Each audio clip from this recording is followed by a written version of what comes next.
Voy a leer mi columna. La verdad no pensaba escribir la columna, pero anoche pensé, dije, no, voy a hacer una columna para leerla porque tengo mucho que decir sobre los jóvenes.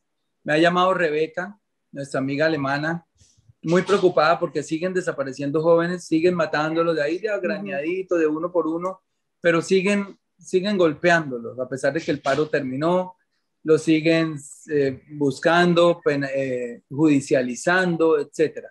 Entonces quise seguir mi línea de defensa de la juventud de Colombia, porque pienso que muchos los están dejando solos por la estigmatización que hicieron los medios de la primera línea, por la estigmatización que hizo el ministro de Defensa y el gobierno sobre los jóvenes que protestaron, entonces ya le hacen el feo porque de pronto eso les quita votos. No, así nos quedamos sin un voto. Los jóvenes se defienden y los vamos a seguir defendiendo. Aquí no puede haber cálculo político, están solos en las calles, están allá exponiendo sus vidas por mejorar este país, no los vamos a dejar solos. Entonces escribí esta columna, la voy a leer rápido y la comentamos, ¿vale, Susana? Vale. Bueno, entonces se llama Los Invisibles. Los jóvenes del barrio siempre han estado excluidos. El neoliberalismo puso a competir a los más pobres, esos que se van a estudiar con un agua de panela y un pan en sus estómagos, aquellos que tienen que caminar cuadras o kilómetros para llegar al colegio, esos que por lo regular crecen bajo la égida de sus madres solteras, contra los más ricos, esos que toman la ruta escolar en la puerta de la casa, aquellos que estudian bilingüe, esos que no tienen que preocuparse por la comida ni por su futuro, porque al terminar su bachillerato pueden elegir la universidad del mundo que más les guste. Luego, entre comillas, esos ñeros, algunos mal hablados, sin educación, sin crédito, sin palancas, sin papá político, industrial, comerciante o empresario poderoso, tienen que salir a competir por las escasas oportunidades laborales que brinda un país subdesarrollado frente al bien vestido, frente al bien hablado y bien preparado, frente al que habla los dos idiomas. Desde luego, el resultado no puede ser más nefasto. Los empleos bien remunerados son ganados por el espermatozoide más fuerte. Sin más alternativa, los jóvenes del barrio tienen que resignarse al rebusque, a la informalidad, a endeudarse para estudiar con fiadores e intereses en el ICETEC o, en el peor de los casos, a ingresar a las filas de la guerrilla, el narcotráfico, el paramilitarismo, las pandillas o la delincuencia común. Si les va bien, se van de soldados rasos al ejército a perseguir a los anteriores.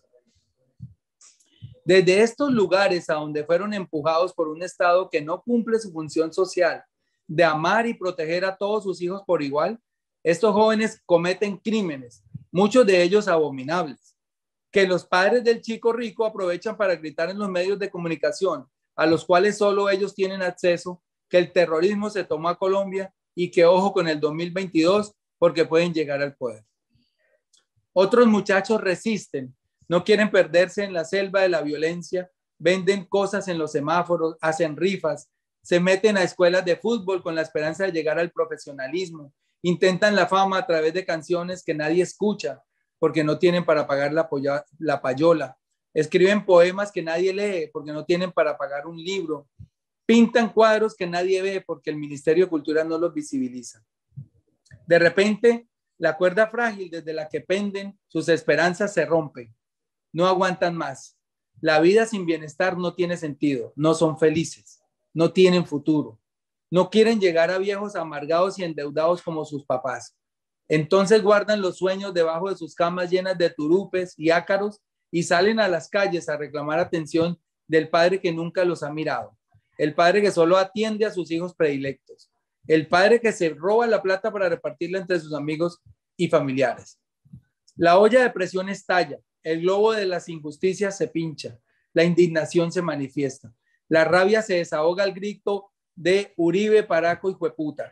Las paredes se expresan, las calles se repletan de rostros de mirada perdida, las sonrisas quedan prohibidas. Los jóvenes han salido a luchar por el derecho a tener derechos. Tranquilos, nada de qué preocuparse. El padre Estado tiene una solución para aplacar a sus hijos desobedientes. El SMAT, las tanquetas, la Venón disparada al cuerpo y a la cara, los gases con fecha de uso vencida, la brutalidad, la infiltración de la marcha con vándalos ficticios para estigmatizar. Hace falta el tuit del Matarife para salir a reprenderlos. Y el tuit no se hace esperar. El Matarife da la orden. Hay que disparar para proteger las instituciones que no protegen a los manifestantes. La orden se cumple y en pocas horas ya hay muertos, heridos y mutilados. Cuando les matemos unos cuantos, los vándalos salen corriendo a esconderse como ratas asustadas, pensará o dirá algún general mirando la revuelta por las cámaras. Pero les matan 4 y los jóvenes siguen en las calles. Les matan 8 y los jóvenes siguen resistiendo. Les matan 10 y no se van. Les matan 15 y siguen protestando. Les matan 20 y proscriben el miedo. Les matan 30 y ya se quieren morir todos. Les matan 40 y siguen de pie con una entereza admirable. Les sacan los ojos, los detienen ilegalmente, los persiguen en sus casas y los jóvenes no se rinden. Le falló el cálculo al Padre Castigador. Ni los muertos ni los mutilados oculares asustan a la muchachada. Están dispuestos a todo por hacerse escuchar y piden diálogo. Duque les responde con represión violenta y abusiva de la que dan cuenta la CIDH, el Congreso de los Estados Unidos, Human Rights, Amnistía Internacional, la Unión Europea y decenas de ONGs en Colombia y el mundo entero. Cientos de videos dan fe de la masacre y de la violación de los derechos humanos. Entonces a un senador le da por hacer una vaqui para recoger fondos a fin de comprarles cascos, gafas y respiradores para que no los sigan matando, asfixiando con gases letales y sacando los ojos. Es un financiador de terroristas, grita la derecha, y la prensa alienada al poder hace eco de la noticia. Llueven amenazas de todo calibre, demandas en todas las cortes, disciplinarios en la Procuraduría y una pérdida de investidura en el Consejo de Estado. Defender a los jóvenes se convierte en delito. Como la policía es incapaz de detener la fuerza de la verdad, traducida en esas demandas justas de los jóvenes, hay que pedir refuerzos. Que la gente de bien salga con sus fusiles y pistolas a las calles a disparar a los vándalos terroristas. Y la gente de bien sale de cacería humana. Les va bien. Ese día mueren 13 jóvenes más, algunos transeúntes o simples espectadores. Uno de los matones queda en evidencia porque sale disparando con una sudadera que lleva impreso el nombre de su empresa en Miami, Andrés Escobar. La prensa de la ultraderecha lo convierte en héroe. El tour de medios es extenso. Hay que justificar la autodefensa. Luego, el paramilitar se retira a descansar en alguna playa de Miami sin que nadie se lo impida. Con más de 50 amigos, primos, hermanos, muertos, lejos de amilanarse, los jóvenes siguen resistiendo.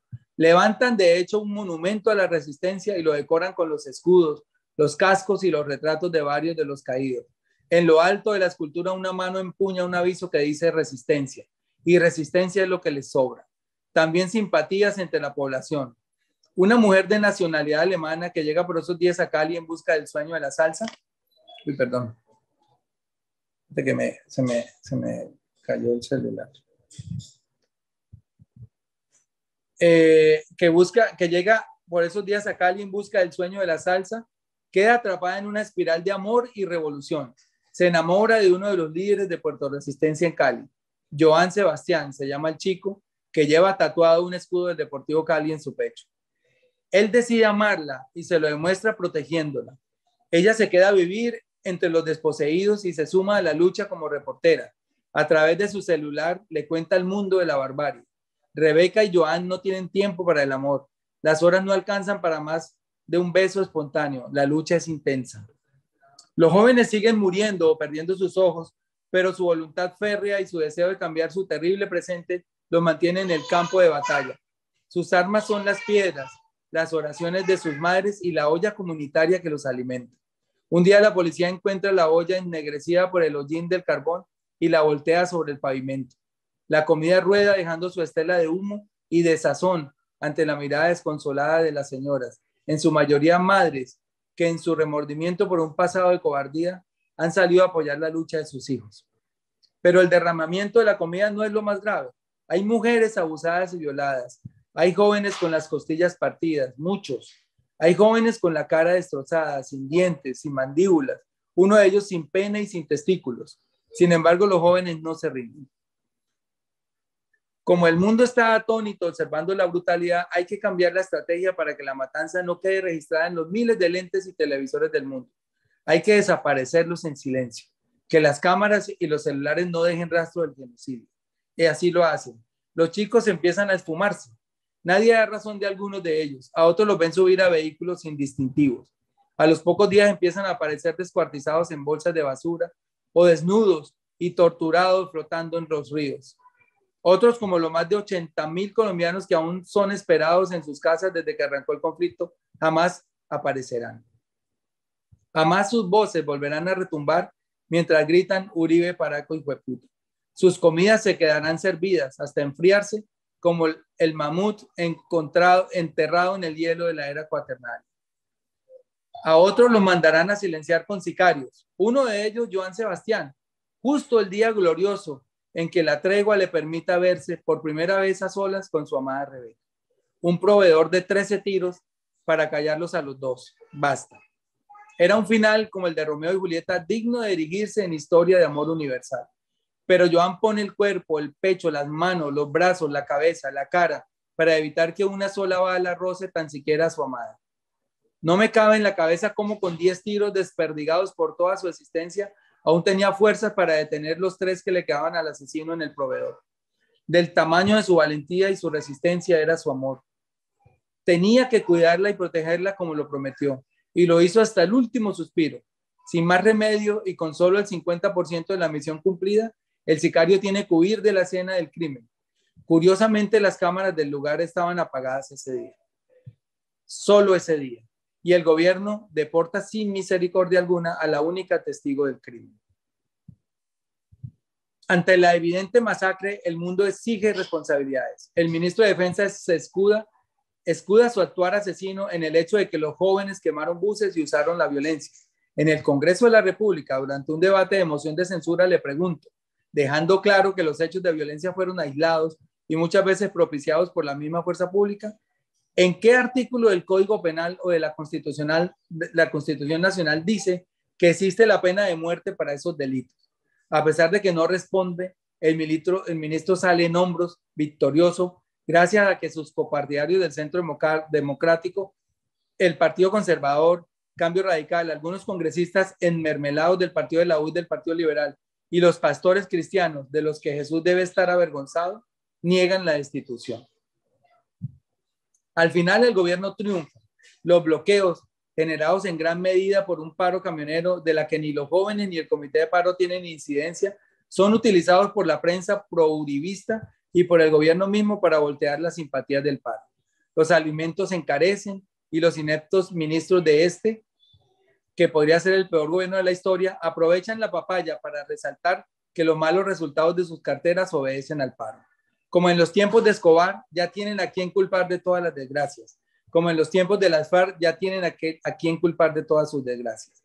Es el accionar de los incompetentes. Y ante la falta de Escobar y las FARC, pues había que crear un nuevo enemigo interno y providencialmente apareció los jóvenes de la primera línea. Y para redondear el relato, la derecha y Claudia López cierran filas para señalar al financiador del nuevo grupo terrorista, Gustavo Bolívar. Y aunque no vamos a negar que el paro sí produjo traumatismos, imposible que no hubiese sido así, porque de eso se tratan los paros, de parar, parar para reflexionar, parar para revisar lo que anda mal, parar para avanzar.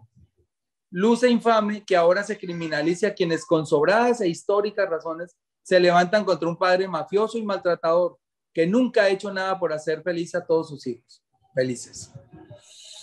Hoy, según reportes de defensores humanos, a los jóvenes los siguen desapareciendo o judicializando duramente. Creen que lograrán aplastarlos y que por esta vía callarán sus voces para siempre. No solo están errados en sus cálculos, sino que también están haciendo mal las cuentas. Mataron a cerca de 100, le sacaron los ojos a cerca de 80, desaparecieron a no sabemos cuántos porque las familias están amenazadas y no han querido denunciar, pero olvidan que los jóvenes en edad de votar en 2022 son 12 millones. Una cifra contundente y suficiente para sepultar al uribismo y desalojarlo del poder. Por eso a los jóvenes les pido paciencia. No se expongan más como carne de cañón. No se sigan haciendo lapidar mientras otros se dan la gran vida. Este país por ahora no merece su sangre. Hagan esa anhelada revolución en las urnas. Si no creen en los políticos, lo cual entiendo y apoyo, porque ninguna profesión había conocido tanta oscuridad y podredumbre, organícense y conformen sus propios cuadros y vayan al Congreso de la República, donde tanto anhelamos refuerzos. Voten masivamente para acabar a quienes se oponen a la paz, a quienes se sacian en la deforestación para ampliar su número de vacas, a quienes han hecho de la política, de la salud y de la educación negocios asquerosamente rentables. No les den gusto de verlos presos, flotando boca abajo en un río o llorando por sus madres y novias en un cementerio. Organícense, prepárense, únense, marchen con pasión a las urnas. Voten recordando cada muerto, cada herido, cada preso, cada desaparecido. Tómense la democracia, ocupen sus espacios. Tienen la fuerza.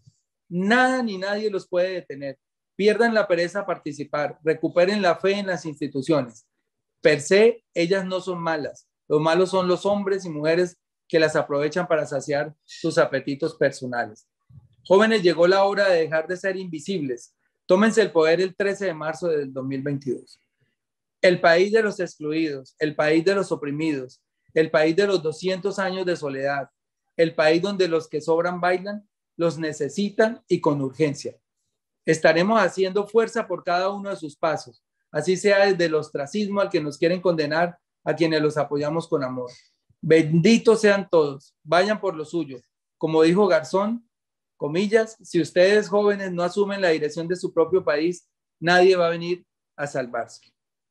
Bueno, Susana, esta es la columna bastante sentida que le escribí hoy a los jóvenes, como un homenaje, como un agradecimiento y como un blindaje también a ellos que están en este momento prácticamente siendo presos políticos, como lo dijo Gustavo Petro bien en Twitter. Entonces, espero tus comentarios.